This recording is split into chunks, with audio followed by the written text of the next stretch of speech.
Hello and welcome back to 10 Minutes of Astrology. My name is Shay, and today we're going to be talking about Mars in Aries from it's just in 2028. I don't remember the exact dates. I think it's March and April. Anywho, so Mars goes into Aries approximately March 20th, and it goes in with the sun from 0 until about 2 degrees. During the 1 degree mark, it semi-sextiles Lilith. Now, all of these I haven't talked about really in previous videos, so I'm not really going to do it here, but all of these are good things. And then at 2 degrees, we have a semi-sextile to Chiron in Taurus at 2 degrees. So here Mars is in the student position and Chiron is teaching. So it may be a new health-related thing. Chiron is about healing in Taurus. It's in the home. Mars in Aries is in his home placement. Mars represents the work ethic. It is war-oriented, very action-oriented. And these together, Mars is probably learning how to do something new in the home with regards to health, and because it comes in with the sun and makes this semi-sextile with the sun, this is now a new daily thing. So it's likely something came up healthcare related that is a new everyday activity. Then we have Mars conjuncting Neptune at approximately 6 degrees, and both of these together sextile Uranus in Gemini. This is a very positive thing. And there's not a whole lot of negative alignments that happen with Mars and Aries.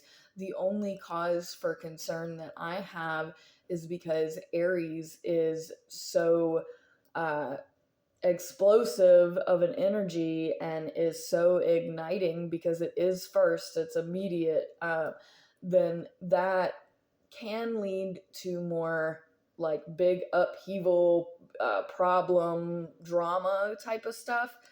I don't really see a whole lot of that here, but it is something to keep in mind, especially for earth and water signs, dominant people. This may negatively affect you, whereas a lot of other people that have fire and air, these are all extraordinarily positive things. So the conjunction to Neptune is now we are acting right with our higher power and with our spirit, and it feels like this is in complete alignment now. And the sextile to Uranus is about creativity and spontaneity and just popping off, let's go. Gemini is the sign of the twins, of duality. So all of these new creative, interesting ways of doing things and doing things differently with our creativity, with our spirituality, it's very exciting and invigorating and energizing. This is a very positive alignment. And then Mars sextiles Pluto in Aquarius at about 8 degrees. Another fantastic alignment. I know we just went through a lot of hard, heavy things, so all of this is like a breath of fresh air and passion and drive, and we get to really go to a whole level that we've never seen ourselves at before, and it's beautiful, and it feels like it's in alignment and it's for the greater good, because Pluto is about transformation and change. And in Aquarius is probably the most social sign of the zodiac. All Aquarius does is make friends. So this together is, not only is it good change for you, it's good change for the collective. It's actionable change that is tangible, that we see the results from. And it is like, finally, we've gotten to where we've gone above and beyond. We've done everything that we needed to do to set ourselves up. And this is a rare moment that please appreciate it, because it has been a long time coming, and it's been a really hard road. And so right now I just want to be like, I'm so proud of you all for making it this far.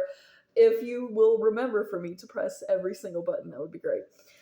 Then we have the kind of downer of this moment, which is an inconjunct to Jupiter in Virgo, which is retrograde at 18 degrees. So there's like a lull in time.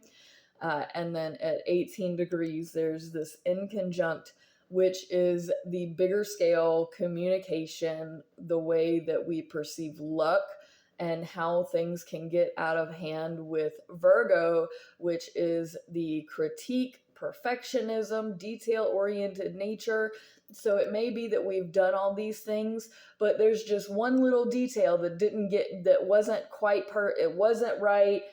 Or you may be, because Aries is not detail oriented, Mars being there, so it could be Mars saying to Jupiter, that detail is petty, it doesn't matter, it's not that big of a deal. So that is like the irritating moment, but it's such a minor inconvenience that's just annoying, that don't let that dampen all the other success and all the other progress and all the other things that have taken us this far up to this point.